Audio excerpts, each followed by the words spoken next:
Good morning, guys. Back with you, Mike. Week 16 NFL picks, predictions, and locks. What I'm going to do is go over Week 15, how I did, and then I'm going to jump into an very exciting Week 16. And also, first off, just want to let you know that it's not just picking a winner here. I see a lot of other people doing videos. My little cousin knows that Denver is better than Jacksonville. In Denver, Jacksonville play to pick Denver.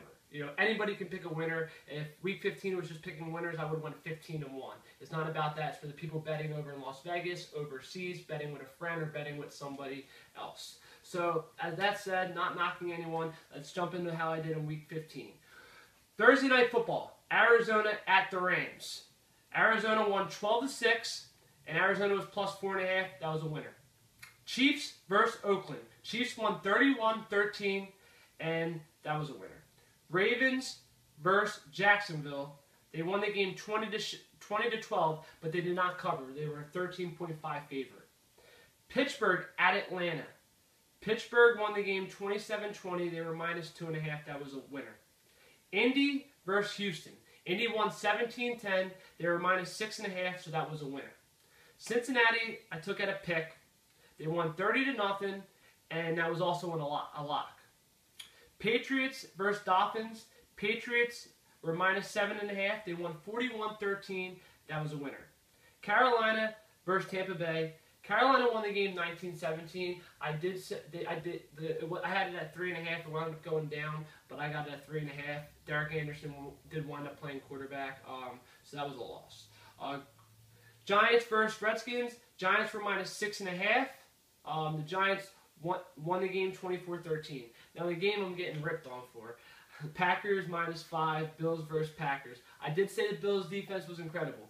Aaron Rodgers had the worst game of, not this year, of his career. 17.2 QBR rating, under 200 yards passing, 0 touchdowns, 2 interceptions. Worst of his career. I'll take the L. And right there, 7-3, 1-1 on locks. Next game, the Lions versus the Vikings. Lions won the game 16-14, but they did not cover. They were 7.5 favorite. New York Jets at Tennessee. Jets were plus 1.5, and they scratched and crawled, and they won that game. Next game, Denver at San Diego. Denver was minus 4. They won 22-10. That was a winner. Seattle, minus 9.5. I said stay away from this game. I said it was going to be a very, very, very close game. I said they probably will win 17-7, which it did win 17-7, and that was a winner. Sunday Night Football, I locked up Dallas. They were winning 21-0. I said, this is a lock. There come the Eagles. 24-21. 10 unanswered points by Dallas. Dallas wins the game 38-27. Plus 3.5. Took Dallas.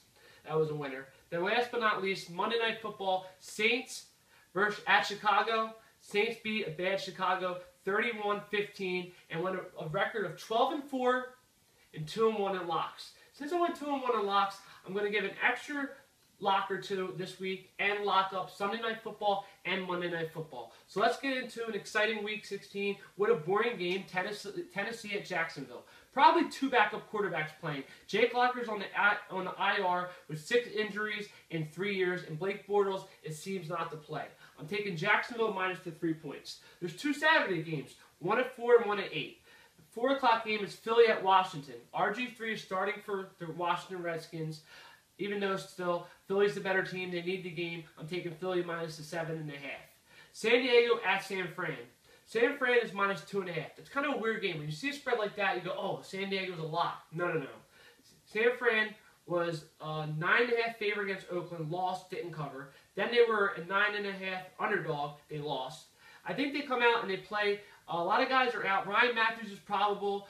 Dwight Freeney is questionable. Even Rivers was on the probable list. So I'm taking San Fran minus 2.5. Let's get to Sunday football. First game, Minnesota at the Dolphins. Minnesota's plus 7. I'm giving up on the Dolphins this year. I really am. Take Minnesota plus 7. Green Bay at Tampa Bay. This is a redemption game. I'm making this a lock. Green Bay needs this for the NFC North. For home field advantage. They're undefeated at home. So take Green Bay plus the 10, lock it. Next game, Detroit at Chicago. Detroit's one of those teams that wins games, but not by a lot. I'm still going to take them minus the 7. Maybe they might win by a touchdown push or whatever. It's just that Chicago is just that horrible. And they also need, right now, they're in the lead of the North by a tiebreaker. Next game, Atlanta at New Orleans.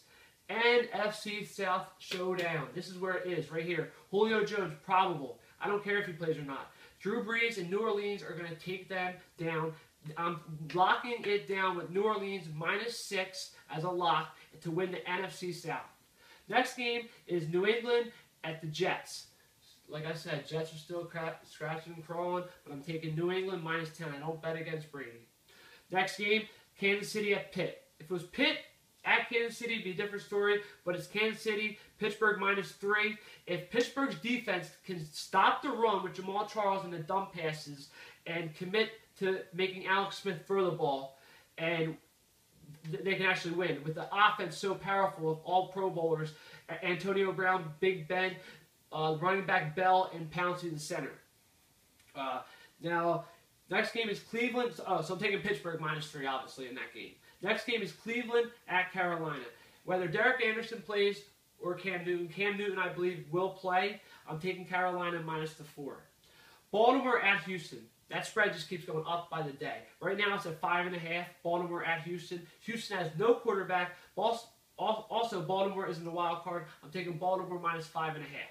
Next game, lock. Giants at St. Louis. I'm taking the New York Giants plus the 5.5. That kid Odell Beckham Jr. is a stud. Manning's playing a lot better. Their defense is showing up, and Victor Cruz is probable for this game. Next game is also a lock. Buffalo -6. C.J. Spiller probable for this game. Their defense is big time. Sammy Watkins, the rookie. If we're going to get him a touchdown or two, maybe they get a couple picks. I can see Buffalo -6 lock. Indy at Dallas. Both defenses are below average. So, and I love Andrew Luck. He's getting to one of them quarterbacks where I don't bet against, but he still has a lot of turnovers. So I want them to sit DeMarco Murray, rest him. They're pushing him to play, but they still have Lance Dunbar and Joseph Randle. I'm going to take Dallas -3 to have basically a showdown, high powerful offense, high scoring game, but take Dallas -3. Now, both of these are locks: Sunday Night Football and Monday Night Football. NFC West showdown for first place. Seattle is the Seattle from last year. #1 defense. I understand that all the other players are there in Arizona, except the quarterback. Carson Palmer out, Drew Stanton out, now Ryan Lindley? Who is that? I do know Logan Thomas, who played for Virginia Tech, but they're playing Ryan Lindley. Without a quarterback, you're not going to win. It's a quarterback's league. I'm taking Seattle -8. I think Seattle wins the division. Arizona already clinched the playoffs, and they get a wild card. Next, Denver at Cincinnati. Cincinnati does not show up with the shining lights. They don't show up on Sunday night. They don't show up on Monday night, Thursday night, or even in the playoffs. Andy Dalton becomes a dud. Peyton Manning's a stud. So I'm taking Peyton Manning and the Denver Broncos -3.5. Lock that also. Like I said, I usually never bet against Manning, Brady, or my man Rodgers. That's it. I'll see you guys next week. I'm out. Hope you take my advice.